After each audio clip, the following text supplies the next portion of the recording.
ಈ ಸಣ್ಣ ಪಣ್ಣ ಅದೇ ಯೋಜನೆಗೆ ಒಂದು ಚೂರು ಒಗ್ಗರಣೆ ಹಾಕಿದ್ದಾರೆ ಅನ್ನೋದು ಬಿಟ್ಟರೆ ಮತ್ತು ದೊಡ್ಡ ಬದಲಾವಣೆ ಏನು ಕಾಣಲಿಲ್ಲ ಬಜೆಟಲ್ಲಿ. ಯಾಕಂದ್ರೆ ಇಲ್ಲಿಂದ ಗೆದ್ದೋಗಿರೋದೇ ಎಮ್ಮ ರಾಜಸ್ವಾಮಿ ಮರಾಗೆ ಅವರನ್ನೇ ಕಡೆಗಣಿಸಿದ್ರೆ ಇನ್ನು ನ್ಯಾಯ ಎಲ್ಲಿಂದ ಸಿಗುತ್ತೆ. ಅವರು ಬಿಹಾರಿಗೆ ಮಾತ್ರ ಇದು ಮಾಡಿದ್ದಾರೆ, ಮೀಸಲಿಟ್ಟಿದ್ದಾರೆ. ಅಲ್ಲಿ ಎಲೆಕ್ಷನ್ ಇದೆ ಅಂತ ಇಲ್ಲಿ ಏನು ಮಾಡಿಲ್ಲ. ಫಸಲ್ ಬಿಮಾ ಯೋಜನೆ ಎಷ್ಟು ಜನಕ್ಕೆ ಬಂದಿದೆ ಹೇಳಿ ನೋಡೋಣ. ಏನು ಬರೀ ಘೋಷಣೆ ಆಗಿರುತ್ತೆ ಹೊರತು ಪುಸ್ತಕದಲ್ಲಿ ಕಾರ್ಯಗತಿಗೆ ಬರೋದಿಲ್ಲ. ಹಂಗಾರೆ ಇಲ್ಲಿಂದ ಯಾರು ನಾವು ಸಂಸದನ ಆಯ್ಕೆನೆ ಮಾಡ್ಕೊಳ್ಸಿಲ್ವಾ? ಏನ್ ಮಾಡ್ತಾ ಇದ್ರ ಆ ಸಂಸದರುಗಳೆಲ್ಲ 2025-26ರ ಸಣ್ಣ ಕೇಂದ್ರ ಬಜೆಟ್ ಶನಿವಾರ ಮಂಡನೆಯಾಗಿದೆ. ಇದರಲ್ಲಿ ಹಲವಾರು ವಿಚಾರಗಳು ಕೂಡ ಇದೆ. ಮಧ್ಯಮ ವರ್ಗದವರಿಗೂ ಸೇರಿದಂತೆ, ರೈತರಿಗೂ ಸೇರಿದಂತೆ, ಸಾಮಾನ್ಯ ಜನರಿಗೂ ಸೇರಿದಂತೆ ಸಾಕಷ್ಟು ಅಂಶಗಳನ್ನು ಈ ಬಜೆಟ್ನಲ್ಲಿ ಮಂಡನೆ ಮಾಡಿದ್ದಾರೆ. ಇದ್ರ ಬಗ್ಗೆ ಸಾರ್ವಜನಿಕರು ಏನು ಹೇಳ್ತಾರೆ ಬನ್ನಿ ಮಾತಾಡ್ಕೊಂಡು ಬರೋಣ. 2025-26ರ ಸಣ್ಣ ಬಜೆಟ್ ಮಂಡನೆ ಆಯಿತು. ಈ ಬಜೆಟ್ನ ಒಂದು ಸಂಕ್ಷಿಪ್ತವಾಗಿ ತಾವು ನೋಡಿದ್ರೆ ಏನು ಅಭಿಪ್ರಾಯ ವ್ಯಕ್ತಪಡಿಸ್ತೀರಿ? ಇದು ಕೇಂದ್ರ ಬಜೆಟ್ ಆಗಿರೋದ್ರಿಂದ ನಮ್ಮ ಮಧ್ಯಮ ವರ್ಗರಿಗೆ ಒಂದು ಚೂರು ಅನುಕೂಲ ಆಗಿದೆ ಅನ್ನೋದು ಬಿಟ್ಟರೆ ಮತ್ತೇನು ಅಂತ ಹೇಳ್ಕೊಳ್ಳೋಂಥದ್ದು ರಾಜ್ಯಕ್ಕೇನು ಆಗಲಿಲ್ಲ. ಕರ್ನಾಟಕ ರಾಜ್ಯಕ್ಕೆ ಆ ಹಲವಾರು ಪ್ಯಾಕೇಜ್ಗಳನ್ನೆಲ್ಲ ಬಿಹಾರಿಗೆ ಕೊಟ್ಟಿದ್ದಾರೆ ಅಂತ ಪತ್ರಿಕೆಯಲ್ಲಿ ಓದಿ ತಿಳ್ಕೊಂಡಿದ್ದೀನಿ. ಮತ್ತೇನು ಅಂತ ಹೇಳ್ಕೊಳ್ಳೋಂಥ ಬಜೆಟ್ ಏನು ಅಲ್ಲ ಅಂತ ನನ್ನ ಭಾವನೆ. ಒಳ್ಳೆ ಬಜೆಟ್ಟು, ಇನ್ನೂ ಉತ್ತಮವಾದಂಥ ಬಜೆಟ್ ಕೊಡ್ಬೋದಾಗಿತ್ತು. ಉದ್ಯೋಗಕ್ಕೆ ಮತ್ತು ಆರೋಗ್ಯಕ್ಕೆ ಮತ್ತು ವಿದ್ಯಾರ್ಥಿಗಳಿಗೆ ಮತ್ತು ರೈತರಿಗೆ ಹಲವಾರು ರೀತಿಯಲ್ಲಿ ಬಜೆಟಲ್ಲಿ ಹಣ ಮೀಸಲಿಡ್ಬೋದಾಗಿತ್ತು. ಅವ್ಯಾವ ಎದ್ದು ಕಾಣ್ತಾ ಇಲ್ಲ. ಅದೇನು ಕಿಸಾನ್ ಸಮ್ಮಾನ್ ಯೋಜನೆ, ಈ ಸಣ್ಣ ಪಣ್ಣ ಅದೇ ಯೋಜನೆಗೆ ಒಂದು ಚೂರು ಒಗ್ಗರಣೆ ಹಾಕಿದ್ದಾರೆ ಅನ್ನೋದು ಬಿಟ್ಟರೆ ಮತ್ತು ದೊಡ್ಡ ಬದಲಾವಣೆ ಏನು ಕಾಣಲಿಲ್ಲ ಬಜೆಟಲ್ಲಿ ಅಂತ ನನ್ನ ಭಾವನೆ. ವೇತನದಾರರಿಗೆ ಸಂಬಳ ತಗೊಳ್ಳೋರಿಗೆ 12 ಲಕ್ಷದಿಂದ 12 ಲಕ್ಷದವರೆಗೂ ಕೂಡ ಯಾವುದೇ ರೀತಿಯಾದಂಥ ಟ್ಯಾಕ್ಸ್ ಕಟ್ಟುವಾಗಿಲ್ಲ. ಅದು ಒಪ್ಕೊಂಡೆ, ಅವರು ದುಡಿತಾರೆ, ದುಡಿಮೆಯವರಿಗೆ ಒಂಚೂರು ಅನುಕೂಲ ಆಗಿದೆ. ಅದೇ ಮಧ್ಯಮ ವರ್ಗ ಅಂತ ಹೇಳಿದ್ನಲ್ಲ, ಅದು ಅವರು ದುಡಿಮೆ ಮಾಡೋರು, ವೇತನ ತಗೊಳೋರು, ಸರ್ಕಾರಿ ನೌಕರು ಎಲ್ಲ ಸೇರ್ತಾರೆ. ಅವ್ರಿಗೆ ಒಂಚೂರು ಅನುಕೂಲ ಆಗಿದೆ ಅನ್ನೋದು ಬಿಟ್ಟರೆ ಬೇರೆ ಅಂಥ ದೊಡ್ಡ ಮಟ್ಟದ ಬದಲಾವಣೆ ಮತ್ತು ಕ್ರಾಂತಿಕಾರಿ ಬದಲಾವಣೆಗಳೇನು ಕಾಣ್ತಾ ಇಲ್ಲ ಸಮಾಜದಲ್ಲಿ. ಈ ಬಜೆಟಿನ ನಿರೀಕ್ಷೆಗೆ ತಕ್ಕಂಥ ಬಜೆಟ್ ಅಲ್ಲ. ಸಮಾಜಕ್ಕೆ ಹಲವಾರು ಕೊಡುಗೆಗಳನ್ನ ಮತ್ತು ಕೈಗಾರಿಕೆಗಳನ್ನ ಸ್ಥಾಪನೆ ಮಾಡೋಂಥ ಬಜೆಟ್ ಆಗಬೇಕು. ನಿರುದ್ಯೋಗಿ ಸಮಸ್ಯೆ ಬಗೆಹರಿಬೇಕು. ಬಜೆಟ್ ಅಂದರೆ ವಿದ್ಯಾರ್ಥಿಗಳನ್ನ ಉನ್ನತ ಮಟ್ಟಕ್ಕೆ ತಗೊಂಡೋಗೋದಕ್ಕೆ ಅವಕಾಶಗಳು ಕೊಡಬೇಕು. ಇಂಥದ್ದು ಯಾವುದೂ ಒಂದೂ ನನ್ನ ಕಣ್ಣಿಗೆ ಕಾಣಲಿಲ್ಲ. ನಾವು ಪತ್ರಿಕೆಯಲ್ಲಿ ಓದಿದಾಗ ಏನು ಅಂಥ ಒಂದು ಸೂಕ್ಷ್ಮ ರೀತಿಯಲ್ಲಿ ಕಾಣಲಿಲ್ಲ ಅಂತ ನನ್ನ ಭಾವನೆ. ಈಗ ರೈತರಿಗೂ ಕೂಡ credit card, Kisan credit card ಅಂತಿದೆ. ಹೌದು ಸರ್, 5 ವರ್ಷಕ್ಕೆ ಏರಿಕೆ ಮಾಡಿದ್ದಾರೆ. ಒಪ್ಕೊಂಡೆ ನೋಡಿ, ಅನುಕೂಲ ಆಗ್ತಕ್ಕಂಥ ಕೆಲಸ. ಒಪ್ಕೊಂಡೆ, ಅನುಕೂಲ ಆಗ್ಬೋದು. ಫಸಲ್ ಬಿಮಾ ಯೋಜನೆ ಅಂತ ಮಾಡಿದ್ರು ರೈತರಿಗೆ. ಫಸಲೇನಾದರೂ ಹೋಗ್ಬಿಟ್ರೆ ಅವ್ರಿಗೆ ಹಣ ಕೊಡ್ತೀವಿ ಅಂತ. ಎಷ್ಟು ಜನಕ್ಕೆ ಬಂದಿದೆ ಫಸಲ್ ಬಿಮಾ ಯೋಜನೆ? ಎಷ್ಟು ಜನಕ್ಕೆ ಬಂದಿದೆ ಹೇಳಿ ನೋಡೋಣ. ಏನು ಬರೀ ಘೋಷಣೆ ಆಗಿರುತ್ತೆ ಹೊರತು ಪುಸ್ತಕದಲ್ಲಿ ಕಾರ್ಯಗತಿಗೆ ಬರೋದಿಲ್ಲ. ಇವೆಲ್ಲ ಕಾರ್ಯಗತಿಗೆ ಬರಬೇಕು, ಪ್ರತಿಯೊಬ್ಬರಿಗೂ ಸಿಕ್ಕಬೇಕದು. ಅದ್ರದ್ದು ಫಲಗಳು ಸಿಕ್ಕಿದ್ರೆ ಎಲ್ಲ ಒಂದು ಜಾಗ ರೈತರು ಜೀವ ಆಡ್ಕೊಂತೈತಿ. ಯಾಕಂದರೆ ರೈತ ದುಡಿತಾರೆ, ರೈತ ಬೆನ್ನೆಲುಬು. ಇವತ್ತೊಂದು ದಿವಸ ಬೆನ್ನು ಮೂಳೆ ಇಲ್ದಂಗೆ ಆಗಿದ್ದಾರೆ ರೈತರು. ಅಂದರೆ ಅದಕ್ಕೆಲ್ಲ ಕಾರಣ ನಮ್ಮ ಸರ್ಕಾರಗಳೇ. ಬೆಂಗಳೂರು ಸಾಕಷ್ಟು ರಾಜ್ಯ ಸರ್ಕಾರ, ಬೆಂಗಳೂರು ಸೇರಿದಂತೆ ರಾಜ್ಯ ಸರ್ಕಾರ ಹಲವಾರು ಬೇಡಿಕೆಗಳನ್ನ ಇಟ್ಟಿತ್ತು ಕೇಂದ್ರಕ್ಕೆ. ಈ ರೀತಿಯಾದಂತಹ ಅನುದಾನವನ್ನ ಬೇಡಿಕೆ ಕೊಡಬೇಕು ರಾಜ್ಯಕ್ಕೆ ಅಂತ. ಆದ್ರೆ ಯಾವುದು ಕೂಡ ಅಂತಹ ಮಟ್ಟಿಗೆ ಕಂಡು ಬರಲಿಲ್ಲ. ಅಂದ್ರೆ ಭದ್ರಾ ಮೇಲ್ದಂಡೆ ಯೋಜನೆ ಕೇಳಿತ್ತು, ಮತ್ತೆ ಬೆಂಗಳೂರು ವ್ಯಾಪ್ತಿಗೆ ಟ್ರಾಫಿಕ್ ನಿವಾರಣೆಗೆ ಸಂಬಂಧಪಟ್ಟಂತೆ ಕಾರಿಡಾರ್ ಯೋಜನೆಗಳು ಕೂಡ ಕೇಳಿತ್ತು. ಅದು ಯಾವುದು ಕೂಡ ಈ ಸರಿ ಬಜೆಟ್ ಅಲ್ಲಿ ಬರಲೇ ಇಲ್ಲ. ಕೇಂದ್ರದಿಂದ ನಮ್ಗೇನು ಅಂಥ ದೊಡ್ಡ ಮಟ್ಟದ ಅನುದಾನಗಳೇನು ಸಿಕ್ಕಲಿಲ್ಲ ಅಂತ ನನ್ನ ಭಾವನೆ. ಯಾವುದು ಅಂತ ಹೇಳ್ಕೊಳ್ಳೋಂಥ ಅನುದಾನ ಏನಿಲ್ಲ. ಏನು ಸಣ್ಣ ಪಣ್ಣ ಒಂದು ಆ ತಕ್ಕ ಮಟ್ಟಕ್ಕೆ ಅಷ್ಟೇ. ಈ ಮೂಗಿಗೆ ತುಪ್ಪ ಸುರಿತಾರೆ ಅಂತಾರಲ್ಲ, ಅಷ್ಟೇ ಕೆಲಸ ಆಗಿರೋದು ಬಿಟ್ಟರೆ ಬೇರೆ ಏನು ಅಂತ ಹೇಳ್ಕೊಳ್ಳೋಂಥ ಕೆಲಸಗಳು ಕೇಂದ್ರದಿಂದ ನಮಗೆ ಆಗಲಿಲ್ಲ. ರಾಜ್ಯದಲ್ಲಿನೂ ಅಷ್ಟೇ ಅಂಥ ಬದಲಾವಣೆಗಳೇನು ಕಾಣ್ತಾ ಇಲ್ಲ. 100% ನಿರಾಶೆದಾಯಕನೇ. ಇಂಥ ಹೇಳ್ಕೊಳ್ಳೋಂಥ ಬಜೆಟ್ ಅಲ್ವೇ ಅಲ್ಲ ಇದು. ಸರ್, 2025-26ನೇ ಸಾಲಿನ ಕೇಂದ್ರ ಸರ್ಕಾರದ ಬಜೆಟ್ನ ನೋಡ್ತಾ ಇದ್ರೆ ಬಹುಶಃ ಮುಂದುವರೆದಂಥ ಉದ್ಯಮಿಗಳಿಗೆ ಇದೊಂದು ಅವಕಾಶ ಸಿಕ್ಕದಂಥ ಒಂದು ಸಂದರ್ಭ ಅಂತ ಅನಿಸುತ್ತೆ. ಯಾಕಂದರೆ ಈಗಿರ್ತಕ್ಕಂಥ ಬಜೆಟ್ ನಮಗೆ ಬೇಕಾಗಿರ್ತಕ್ಕಂಥದ್ದು ಏನು ಅಂದರೆ ತಳಮಟ್ಟದಲ್ಲಿ ಇರ್ತಕ್ಕಂಥವ್ರನ್ನ ಅಭಿವೃದ್ಧಿ ಪಥದ ಹತ್ರ ಕೊಂಡೊಯ್ಯೋ ಸಲುವಾಗಿ ಕೇಂದ್ರ ಸರ್ಕಾರದವರು ಬಜೆಟ್ ಮಾಡಬೇಕಾಯಿತು. ಬಹುಶಃ ಇದರಿಂದ ಕರ್ನಾಟಕಕ್ಕೆ ಯಾವುದೇ ರೀತಿ ಸದುಪಯೋಗ ಆಗಿಲ್ಲ. ಕರ್ನಾಟಕದ ನಿರುದ್ಯೋಗಿಗಳಿಗೆ ಆಗಲಿ ಅಥವಾ ಕರ್ನಾಟಕಕ್ಕೆ ಅನುದಾನ ಕೊಡೋ ವಿಚಾರವಾಗಿ ಯಾವುದೇ ರೀತಿ ಚರ್ಚೆಗಳು ನಡೆದಿಲ್ಲ ಅನ್ನೋದನ್ನ ನಾನು ಈ ಸಂದರ್ಭದಲ್ಲಿ ಹೇಳ್ತೀನಿ. ಬಹುಶಃ ಅವ್ರು ಏನಾದರೂ ಕೇಂದ್ರ ವಿತ್ತ ಸಚಿವೆ ಆಗಿರ್ತಕ್ಕಂಥ ನಿರ್ಮಲಾ ಸೀತಾರಾಮನ್ ರವರು ಬಹುಶಃ ಏನಾದರೂ ಅವ್ರಿಗೇನಾದರೂ ಇದ್ದಿದ್ರೆ ಏನಂದ್ರೆ ಈ ದೇಶದ ತಳವರ್ಗದಲ್ಲಿ ಇರ್ತಕ್ಕಂಥ ಬಡವರ ಬಗ್ಗೆ ಅವ್ರಿಗೇನಾದರೂ ಕನ್ಸರ್ನ್ ಇದ್ದಿದ್ರೆ ಬಹುಶಃ ಅವ್ರು ಮಾಡಿರ್ತಕ್ಕಂಥ GST ಮಾನದಂಡಗಳನ್ನ ಪರಾಮರ್ಶೆ ಮಾಡಿ ಏನೋ ಒಂದು ಸ್ಟಾರ್ಟಪ್ ಅನ್ನೋ ಒಂದು ಉದ್ಯಮ ಇಟ್ಕೊಂಡಿದ್ದಾರೆ. ಬಹುಶಃ ಅದನ್ನ 1 ಕೋಟಿವರೆಗೂ ಏನು ಇವಾಗ ಅವರು ವಿಸ್ತರಣೆ ಮಾಡಿದ್ದಾರೆ, ಎಲ್ರಿಗೂ ಕೂಡ 18% GST ವಿಧಿಸೋ ಮೂಲಕ ಸಾಕಷ್ಟು ಮಾರ್ಕ್ ಆಗಿದೆ.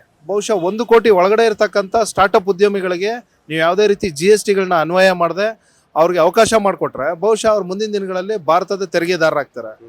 ಇವರು ಸ್ಟಾರ್ಟಪ್ ಅಲ್ಲೇನೆ ಆಕ್ಚುಲಿ 18% GST ವಿಧಿಸೋದ್ರಿಂದ ಏನಾಗ್ತದೆ, ಬಹುಶಃ ಅವನ ಉದ್ಯಮನೂ ಕೂಡ ಕ್ಲಿಕ್ ಆಗುವಂತ ಸಂದರ್ಭನೂ ಕೂಡ ಉಂಟಾಗಿರಲ್ಲ.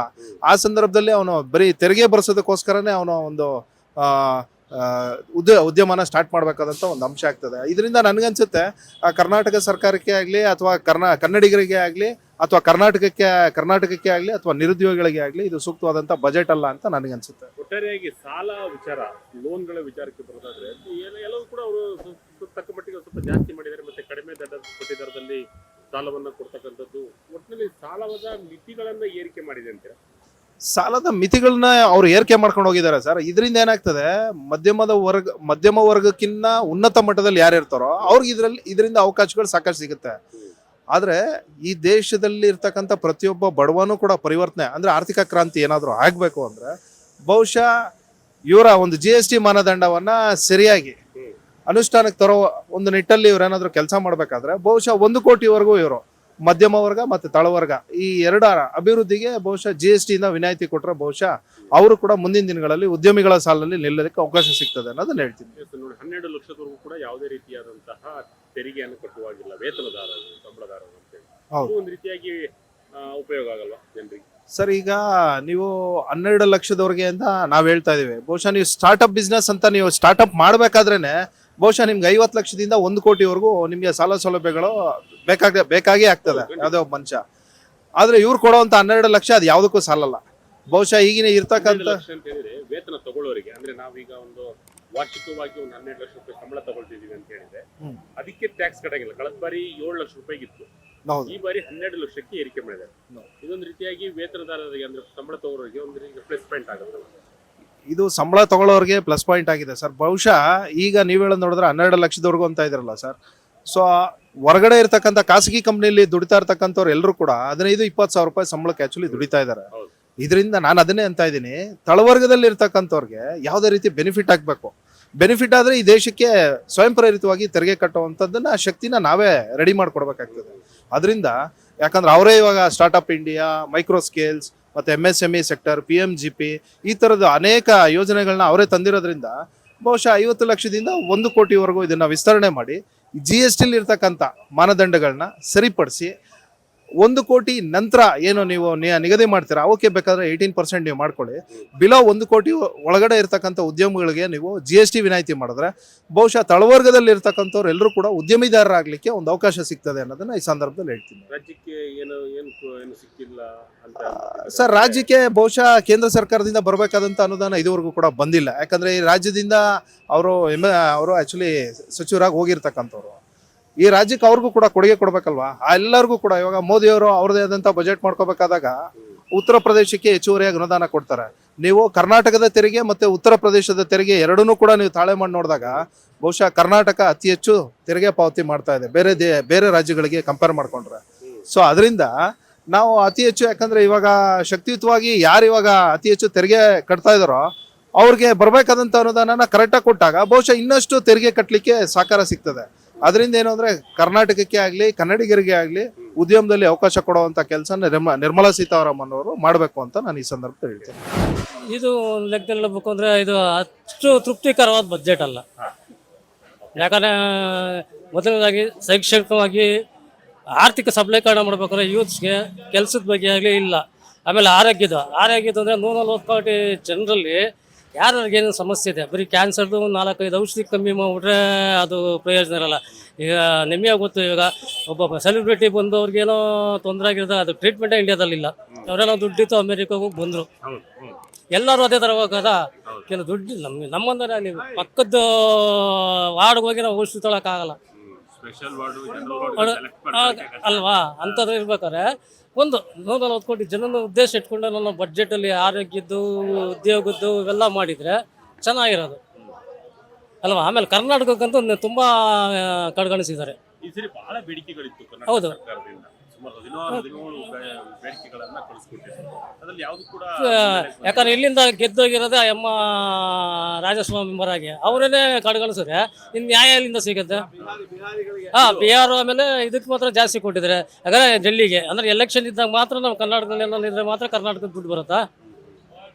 ಹಂಗಾರೆ ಇಲ್ಲಿಂದ ಯಾರು ನಾವು ಸಂಸದನ ಆಯ್ಕೆನೇ ಮಾಡ್ಕೊಳ್ಸಿಲ್ವಾ? ಏನು ಮಾಡ್ತಾ ಇದ್ದಾರೆ ಆ ಸಂಸದರುಗಳೆಲ್ಲ? ಆಡಳಿತ ಕೂರ್ತಿರೋ ಸಂಸದರು ಏನು ಮಾಡ್ತಿದ್ರೆ ಅನುದಾನ ತರೋದ್ರಲ್ಲಿ ಏನಾಗಲಿ ಕರ್ನಾಟಕದ ಬಗ್ಗೆ ಕಾಳಜಿ ಇಲ್ವ ಅವ್ರಿಗೆ? ಏನು ಅಂತ ಅರ್ಥ ಆಗ್ತಿಲ್ಲ. ಈ ಬಜೆಟ್ನ ಎಲ್ಲರೂ ತುಂಬ್ಕೊಂಡ್ತೀನಿ. ಯಾರು ಎರಡನೇ ರಾಜ್ಯ ನಮ್ಮದು, ಎರಡನೇ ರಾಜ್ಯ ಇಡೀ ದೇಶದಲ್ಲಿ ಹೈಯೆಸ್ಟ್ ಟ್ಯಾಕ್ಸ್ ಪೇಯರ್ಸ್ ನಾವು. ನಮಗೆ ಒಂದು ಇದಿಲ್ಲ ಅಂದರೆ ಇದು ಬಡ್ಜೆಟಲ್ಲಿ ಏನಂತ ಹೇಳ್ತೀರಾ? ಒಬ್ಬ ಕನ್ನಡಿಗನಾಗಿ ಕರ್ನಾಟಕವನಾಗಿ ಸಂಬಳ ತಗೊಳ್ಳೋರಿಗೆ ಒಂದು ರೀತಿಯಾಗಿ ಪ್ಲಸ್ ಸರ್ ಎಷ್ಟೇನು ಬರುತ್ತೆ ಸರ್? 1 ಲಕ್ಷ ಸಂಬಳ. ಒಬ್ಬ ಕೂಲಿ ಮಾಡೋರಿಗೆ 1 ಲಕ್ಷ ಸಂಬಳ ಸಿಗುತ್ತೆ ತಿಂಗಳಿಗೆ. ಹಾಂ ಹೇಳಿ ನೀವೇ. 1 ಲಕ್ಷ ಸಂಬಳ ತಗೊಳ್ಳೋರಿಗೆ ಮಾತ್ರ ಯೂಸ್ ಆಗಿದೆ. ಹೌದು ಅಷ್ಟೇ. ಅಂದರೆ 12 ಲಕ್ಷಕ್ಕೆ ಅಂತಂದರೆ ಅವ್ನಿಗೆ ಮಾತ್ರ ಬೆನಿಫಿಟ್. ಪಾಪ ಈ ಒಂದು 25-30 ಸಾವಿರ ಕಷ್ಟ ಬಿದ್ದು ಸಂಪಾದನೆ ಮಾಡೋಕೆ ಏನಿದೆ ಬೆನಿಫಿಟು? ಹೌದು ಆ ಥರದವ್ರಿಗೆ ಫಸ್ಟ್ ಬೆನಿಫಿಟ್ ಆಗಬೇಕು ಅಲ್ವಾ. ಇನ್ನೂ ಒಂದು 5 ಲಕ್ಷ 10 ಲಕ್ಷ 20 ಲಕ್ಷವರೆಗೂ ಮಾಡಿದರೆ ಎಲ್ಲ ಜೊತೆಗೆ ಜಾಸ್ತಿ ಟ್ಯಾಕ್ಸ್ ಬೆನಿಫಿಟ್ ಸಿಕ್ಕಿರೋದು, ರೆವಿನ್ಯೂ ಕಲೆಕ್ಷನ್ ಜಾಸ್ತಿ ಆಗಿರೋದು. ಇವ್ರಿಗೇನು ಅದ್ರ ಬಗ್ಗೆ ಯೋಚನೆ ಇದೆಯಲ್ಲ ಅಂತ ಗೊತ್ತಿಲ್ಲ.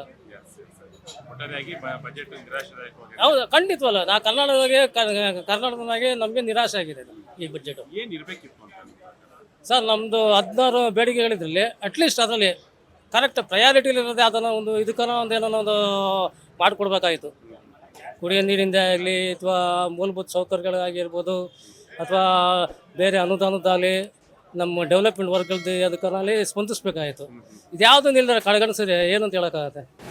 ಸಿಗಬೇಕಾಗಿತ್ತು. ನಮ್ಗೆ ಅಷ್ಟು ಇದು ಮಾಡಿಲ್ಲ. ಆರೋಗ್ಯ ವಿಚಾರದಲ್ಲಿ ಈಗ ನೀವು ಹಾಸ್ಪಿಟಲ್ ಎಲ್ಲ ಹೋಗಿದ್ರೆ ಏನೇನು ಡೆವಲಪ್ಮೆಂಟ್ ಆಗಬೇಕು ಅಂತ? ಆರೋಗ್ಯ ಇಲಾಖೆಯಲ್ಲಿ ಏನು ಡೆವಲಪ್ಮೆಂಟ್ ಮಾಡಿಲ್ಲ ಸರ್.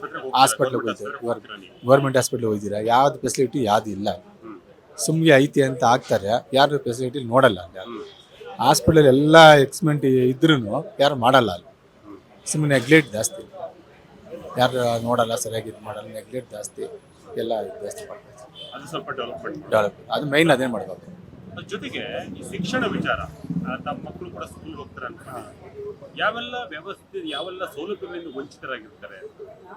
ಎಲ್ಲ ಸೌಲಭ್ಯದಲ್ಲಿ ಗೌರ್ಮೆಂಟ್ ಸ್ಕೂಲಲ್ಲಿ ಯಾವುದು ಇದು ಮಾಡಲ್ಲ. ಅಲ್ಲಿ ಏನಂದರೆ ಯಾವುದು ಹೇಳ್ಕೊಡೋದಿಲ್ಲ. ಇಲ್ಲಿ ಇದ್ರೂ ಅಲ್ಲಿ ಮಾಡಲ್ಲ, ಯಾರು ಸರಿಯಾಗಿ ಪ್ರಿಪ್ರೇಷನ್ ಮಾಡಕ್ಕೆ ಬರಲ್ಲ ಯಾರು. ತಾವು ಕೂಡ ಈ ಒಂದು ಅನುಭವಿಸಿದಿರ ಅಂದ್ರೆ? ಅಲ್ಲಿ ಆಗಲ್ಲ, ಯಾವುದನ್ನು ಇದು ಮಾಡ್ತಾ ಇಲ್ಲ. ಅಲ್ಲಿ ಹೆಡ್ ಮಾಸ್ಟರ್ ಆಗಲಿ, ಪ್ರಿನ್ಸಿಪಾಲ್ ಆಗಲಿ, ಅವರು ಒಂದು ಶಿಸ್ತಲ್ಲಿ ಏನು ಕೆಲಸ ಇದು ಮಾಡ್ತಾ ಇಲ್ಲ.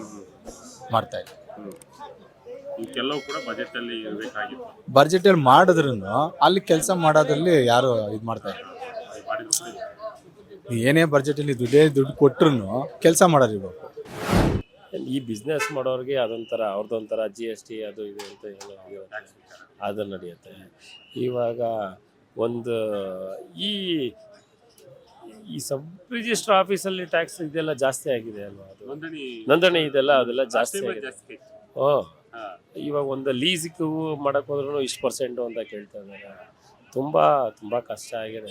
ಈ ಜನರ ಹತ್ರ ದುಡ್ಡೇ ಓಡಾಡ್ತಾ ಇಲ್ಲ. ಅದಕ್ಕೋಸ್ಕರನೇ ಇವಾಗ ಕಳ್ತನಗಳು ಜಾಸ್ತಿ ಆಗ್ತಾ ಇದೆ. ಅದು ತುಂಬ ಇದದು. ಜನರ ಹತ್ರ ಕಾಸು ಓಡಾಡಿಲ್ಲ ಅಂತ ಹೇಳಿದ್ರೆ ಸ್ಟಾರ್ಟ್ ಮಾಡೋದೇ ಚೈನ್ ಸ್ನ್ಯಾಚಿಂಗ್ ಮಾಡಕ್ಕೆ ಸ್ಟಾರ್ಟ್ ಮಾಡ್ತಾ ಇದ್ದಾರೆ. ಕಳ್ತನಕ್ಕೆ ಇಳಿತಾ ಇದ್ದಾರೆ. ಇವಾಗ ಇವರು ಹಗಲ್ ದರೋಡೆನೇ ಬೇರೆ, ಈ ದರೋಡೆನೇ ಬೇರೆ ಆಗ್ಬಿಟ್ಟಿದೆ.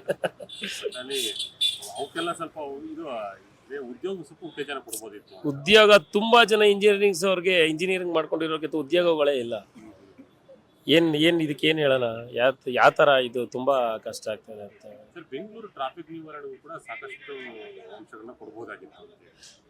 ಟ್ರಾಫಿಕ್ ಪಾಪ ಮಾಡ್ತಾ ಇದ್ದಾರೆ. ಅದು ಎಲ್ಲೋ ಒಂದು ಟೈಮಲ್ಲಿ ಮಾತ್ರ ಅದು ಟೈಮಲ್ಲಿ ಮಾತ್ರ ಒಂದು ಬ್ಲಾಕ್ ಆಗತ್ತೆ, ಇಲ್ಲ ಸಾಧಾರಣವಾಗಿ ಹೋಗ್ತಾ ಇರುತ್ತೆ. ಇವಾಗ ಮಂಡೇ ಸೋಮವಾರ ಆದ್ರೆ ಜಾಸ್ತಿ ಆಗಿರುತ್ತೆ ಟ್ರಾಫಿಕ್. ಹೋಗೋದು ಬರೋದು. ಇವಾಗ ಪೀಕ್ ಅವರ್ಸಲ್ಲಿ ಮಾತ್ರ ಜಾಸ್ತಿ ಇರುತ್ತೆ, ಆಮೇಲೆ ನಾರ್ಮಲ್ ಇರುತ್ತೆ.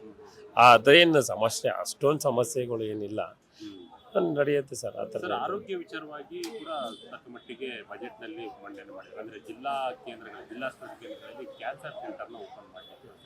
ಓಕೆ, ಇದು ಕೂಡ ಒಂದು ರೀತಿಯಾಗಿ ಜನರಿಗೆ ಸಹಕಾರಿಯಾಗುತ್ತೆ. ಇಲ್ಲ ಪಾಪ ಅದ್ರ ಬಗ್ಗೆ ಮಾಡಿದ್ರೆ ಇಲ್ಲ, ಅವ್ರು ಸಹಕಾರ ಮಾಡ್ತಾರೆ, ಇಲ್ಲ ಅಂತಲ್ಲ. ಅಲ್ಲಿ ಹೋದ್ರೆ ನಮಗೆ ಇದಿರಲ್ಲ, ಅಷ್ಟು ಕರೆಕ್ಟಾಗಿ ನೋಡ್ಕೊಳಲ್ಲ ಹಾಸ್ಪಿಟ್ಲ್ಗಳಲ್ಲಿ. ಇವ್ರು ಹೇಳ್ತಾರೆ ಪಾಪ, ಇವಾಗ ಹೋದವ್ರಿಗೆ ಕಷ್ಟ, ಅದು ತಗೊಂಬ ಇದು ತಗೊಂಬ ಅಂತ ಹೇಳಿ, ಯಾಕಾರಪ್ಪ ಆಸ್ಪತ್ರೆಗೆ ಬಂದೆ ಅಂತ ಹೇಳಿ ಆ ಥರ ಪಾಪ ಜನರಿಗೆ ಬೇಜಾರಾಗ್ಬಿಡುತ್ತೆ. ಇದರಲ್ಲಿ ಒಂದು ಸ್ವಲ್ಪ ದಯವಿಟ್ಟು ಅದನ್ನ ಮಾಡ್ಕೊಡ್ಬೇಕು ಅಂತ ಒಂದು ಏನು ಮುಂದೆ ಮಾಡಿ, ಏನಾರ ತಕ್ಷಣ ಏನಾರ ಹುಷಾರಿಲ್ಲ ಅದಿಲ್ಲ ಅಂದ್ರೆ ಏನಾರ ಅದು ತಗೊಂಬನ್ನಿ ಇದು ತಗೊಂಬನ್ನಿ ಅವೆಲ್ಲ ಅನ್ನೋದನ್ನ ಬಿಟ್ಟು ಫಸ್ಟ್ ಟ್ರೀಟ್ಮೆಂಟ್ ಮಾಡೋದನ್ನ ಒಂಚೂರು ಮಾಡಬೇಕು ಅಂತ ನಾವು ಕೇಳ್ಕೊತೀವಿ. ಅದರದಲ್ಲ ಅವ್ರ ಬಗ್ಗೆ ಜಾಸ್ತಿ ಗಮನನೇ ಕೊಡಬೇಕು ಪಾಪ. ಅವರಿಂದಾನೇ ನಾವು ಇವಾಗ ಅವ್ರು ಹೇಳ್ತಾರೆ, ಅವ್ರು ಬೆಳೆದ್ರೇನೆ ಅಲ್ವಾ ನಾವು ಅನ್ನ ತಿನ್ನಕ್ಕಾಗೋದು. ಕೃಷಿಗೆ ಮಾಡ್ತಾರೆ ಸರ್. ಅದರಿಂದ ಏನೋ ಸಿದ್ದರಾಮಯ್ಯ ಅವ್ರು ಏನು ಮಾಡ್ತಾರೆ ಅಲ್ವಾ, ನಡೀತಾ ಇದೆ. ಇವಾಗ ನೆಕ್ಸ್ಟ್ ಏನು ಡಿ ಕೆ ಶಿವಕುಮಾರ್ ಅವ್ರು ಬಂದರೆ ಏನು ಮಾಡ್ತಾರೆ ಅಂತ ನೋಡ್ಬೇಕು. ಅದೇ ಬಡ್ಜೆಟ್ ಇದು ವೇತನದಾರರಿಗೆ ಆಗಿದೆ, ಮತ್ತು ನಮಗೆ 4%ಗೆ ಇದು 5% ಅಂತ ತೋರಿಸ್ಕೊಂಡಿದ್ದಾರೆ. ಆಮೇಲೆ 10% ಈ ಥರ ಎಲ್ಲ ಮಾಡಿದ್ದಾರೆ. ಅದು ನಮಗೆ ಸ್ವಲ್ಪ ಡೌಟ್ ಇದಾಗಿತ್ತು. ಮತ್ತು ಇದೆಲ್ಲ ಫ್ರೀಗಳು ಕೊಟ್ಟು ಇದು ಮಾಡಿದ್ದಾರೆ. ಇದು ಕೇಂದ್ರ ಮಾಡಿದಾರಾ ಇಲ್ಲ ರಾಜ್ಯ ಮಾಡಿದಾರಾ ಇದು ಗೊತ್ತಿಲ್ಲ, ಇದು ಹೆಂಗೆ ಅಂತ. ಈಗಾಗಲೇ ಇದು ಸ್ಕೀಮ್ಗಳೆಲ್ಲ ಕೊಟ್ಟಿದ್ದಾರೆ. ರಾಜ್ಯಕ್ಕೆ ಸಂಬಂಧಪಟ್ಟಂತೆ ಯಾವುದೇ ರೀತಿಯಾದಂತಹ ದೊಡ್ಡದಾದಂತಹ ಯೋಜನೆಗಳು ಕರ್ನಾಟಕ ವ್ಯಾಪ್ತಿಗೆ ಮಾಡಬಹುದಿತ್ತು. ಏನು ಮಾಡ್ಬೋದಾಗಿತ್ತು, ನಿರ್ಮಲಾ ಸೀತಾರಾಮನ್ ಅವರು ಮಾಡ್ಬೋದಾಗಿತ್ತು. ಅವ್ರು ಇಲ್ಲಿಂದ ಗೆದ್ದೋಗಿರೋದ್ರಿಂದ ಏನೂ ಮಾಡಿಲ್ಲ, ಅದೊಂದು ಮಾಡಬೇಕಾಗಿತ್ತು. ನೀರಾವರಿ ಯೋಜನೆ ಹೌದು, ಅವರು ಬಿಹಾರ್ಗೆ ಮಾತ್ರ ಇದು ಮಾಡಿದ್ದಾರೆ, ಮೀಸಲಿಟ್ಟಿದ್ದಾರೆ. ಅಲ್ಲಿ ಎಲೆಕ್ಷನ್ ಇದೆ ಅಂತ, ಇಲ್ಲಿ ಏನು ಮಾಡಿಲ್ಲ. ಹೌದು, ಅಲ್ಲಿ ಬಿಹಾರ್ಗೆ ಹೋಗಿದೆ. ವಿಮಾನ ನಿಲ್ದಾಣ ಹೋಗಿದೆ. ಹೌದು, ಎಲ್ಲ ಹೋಗಿದೆ. ನೀರಾವರಿ ಅಲ್ಲಿ ಎಲೆಕ್ಷನ್ ಇರೋದ್ರಿಂದ ಎಲ್ಲ ಮಾಡಿದ್ದಾರೆ. ನಮ್ಮ ಕರ್ನಾಟಕಕ್ಕೆ 0 ಕೊಟ್ಟಿದ್ದಾರೆ. ನಾವು ಹೆಂಗೆ ಇಲ್ಲಿ ಕರ್ನಾಟಕ ಜನ ಇರೋದು ಅದ್ರ ಬಗ್ಗೆ. ಬೆಂಗಳೂರು ಟ್ರಾಫಿಕ್ ಬಗ್ಗೆ ಕೂಡ ರಾಜ್ಯ ಸರ್ಕಾರ ಬೇಡಿಕೆ ಇಟ್ಟಿದೆ. ಅಂದ್ರೆ ಕೆಲವು ಹೌದು ಇಂಪ್ಲಿಮೆಂಟ್ ಮಾಡ್ಲಿಕ್ಕೆ ಹೌದು ಸ್ವಲ್ಪ ಅನುದಾನ ಕೇಳಿದೆ, ಅದು ಕೂಡ ಯಾವುದು ಮಾಡಿಲ್ಲ. ನಮ್ಮ ಕರ್ನಾಟಕಕ್ಕೆ ಏನು ಮಾಡಿಲ್ಲ. ಬೆಂಗಳೂರು ಒಂಥರ ಅನ್ಯಾಯ ಆಗಲ್ಲ. ಇಲ್ಲಿ ಅವ್ರು ಇಲ್ಲಿಂದ ಗೆದ್ದು ಹೋಗಿ ಮಾಡಬೇಕಾಗಿತ್ತು, ಏನು ಮಾಡಿಲ್ಲ. ಆತ ಬೇರೆ ಏನಾದರೂ ನಿರೀಕ್ಷೆ ಏನಿಲ್ಲ. ಮತ್ತೆ ನಮ್ಮ ರಾಜ್ಯ ಸರ್ಕಾರದಲ್ಲಿ ಇದು ಇವಾಗ ರಿಜಿಸ್ಟ್ರೇಷನ್ ಕಾವೇರಿ 2 ಅಂತ ಮಾಡಿದ್ದಾರೆ. ಆ ಕಾವೇರಿ 2 ಮತ್ತೆ ಇದು ಓಪನ್ ಆಗ್ತಲ್ಲ, ಸರ್ವರ್ ಇಲ್ಲ ಅಂದ್ಕೊಂಡೆ ಎಲ್ಲ ಇದು BBMP-ನಲ್ಲಿ ಈ ಖಾತಾ ಇವೆಲ್ಲ ತುಂಬ ತೊಂದರೆ ಆಗ್ತಾಯಿದೆ ಜನಕ್ಕೆ. ಅದೆಲ್ಲ ಒಳ್ಳೇದಾಗುತ್ತೆ. ಬಜೆಟ್ ಸಂಬಂಧಪಟ್ಟ ಹಾಗೆ ಸ್ಯಾಲ್ರಿ ಎಂಪ್ಲಾಯೀಸ್ಗೆ, ಬಿಸ್ನೆಸ್ ಅವ್ರಿಗೆ ಒಳ್ಳೆ ಅನುಕೂಲ ಮಾಡಿದ್ದಾರೆ. ಸೊ ರಾಜ್ಯ ಸರ್ಕಾರ ತಗೊಂಡಾಗ ಇಲ್ಲಿ ಕಾವೇರಿ ಬಗ್ಗೆ ಒಂದು ಸಮಸ್ಯೆ ಇದೆ, ರಿಜಿಸ್ಟ್ರೇಷನ್ಸ್ ಬಗ್ಗೆ, ಈ ಖಾತಾ ಬಗ್ಗೆ ಅಷ್ಟೇ. ಅದೊಂದು ಸ್ವಲ್ಪ ಸರಿ ಮಾಡಿದರೆ ಜನರಿಗೆ ಅನುಕೂಲ ಆಗ್ತದೆ. ಅದು ಬಿಟ್ಟರೆ income tax it's good budget. Over all state wise ಅಷ್ಟೇ, ಆಲ್ ಓವರ್ ಇಂಡಿಯಾ ವೈಸು ಅಷ್ಟೇ. ಸುಮಾರು ವುಮೆನ್ ಸ್ಕೀಮ್ಗಳು ಮಾಡಿದ್ದಾರೆ, ಅದು ಒಳ್ಳೆ ಸ್ಕೀಮ್ಗಳು ಮಾಡಿದ್ದಾರೆ. ಈವನ್ ಕೆನರಾ ಬ್ಯಾಂಕಿಗೂ ಕೂಡ ಇಂಪ್ಲಿಮೆಂಟ್ ಮಾಡಿದ್ದಾರೆ, ಅದು ಕೂಡ ಜನಕ್ಕೆ ಅನುಕೂಲ ಆಗ್ತದೆ. ಅದೆಲ್ಲ SB ಅಕೌಂಟಿಂದ ಹಿಡಿದು ಡೆಬಿಟ್ ಕಾರ್ಡ್ ಅವ್ರಿಗೆ, ಮತ್ತು ಫಿಕ್ಸೆಡ್ ಅವ್ರಿಗೆ, ವುಮೆನ್ ಸ್ಕೀಮ್ಗೆ, ಮತ್ತು ಹೌಸಿಂಗ್ ಲೋನ್ಗೆ ಭಾಳ ಅನುಕೂಲ ಆಗಿದೆ. ಸ್ವಲ್ಪ ಇವಾಗ ಏನು ಕಾವೇರಿ 2 ಪ್ರಾಬ್ಲಮ್ ಇದೆ, ಈ ಖಾತಾ ಏನು ಪ್ರಾಬ್ಲಮ್ ಇದೆ ಅದು ಸರಿ ಮಾಡಬೇಕು. ಯಾಕಂದರೆ ಭಾಳಷ್ಟು NRI ಕಸ್ಟಮರ್ಗೆ ತೊಂದರೆ ಆಗಿದೆ. ಇಲ್ಲಿ ರಾಜ್ಯ ಸರ್ಕಾರದಲ್ಲಿ ರಿಜಿಸ್ಟ್ರೇಷನ್ ವೈಸು ತೊಂದರೆ ಆಗಿದೆ, ಈ ಖಾತಾ ವೈಸು ಅಮೌಂಟ್ ತಗೊಳ್ತಾ ಇದ್ದಾರೆ, ಯಾವುದೇ ರಾಜ್ಯ ಸರ್ಕಾರದಿಂದ ಸಪೋರ್ಟ್ ಮಾಡಿಲ್ಲ. ಈ ಖಾತಾದಲ್ಲಿ ಸ್ವಲ್ಪ ಫಾಸ್ಟ್ ಮಾಡಬೇಕು. ಸರ್ವರ್ ಅವ್ರಿಗೆ ದುಡ್ಡು ಕಟ್ಟಿಲ್ಲ ಅಂತ ಪೇಪರ್ಗಳಲ್ಲಿ ಬರ್ತಾ ಇದೆ, ಅದನ್ನು ಸರಿ ಮಾಡ್ಕೋಬೇಕು. ಗೌರ್ಮೆಂಟ್ ವೈಸು ಸರಿ ಮಾಡ್ಕೋಬೇಕು. ಆ ಥರ ECಗಳು ಓಪನ್ ಆಗ್ತಾ ಇಲ್ಲ. ನಾವು ಮೋರ್ ದೆನ್ 20 days ಆಯಿತು ಅಪ್ಲೈ ಮಾಡಿ, ಸೊ 3 days ಅಂತ ಹೇಳ್ತಾರೆ ಅವರು. ಆಮೇಲೆ ಕೆಲವು ECಗಳಲ್ಲಿ ಪ್ರಾಬ್ಲಮ್ ಏನಾಗ್ತಾ ಇದೆ, ಟ್ರಾನ್ಸಾಕ್ಷನ್ ಬರ್ತಾ ಇಲ್ಲ.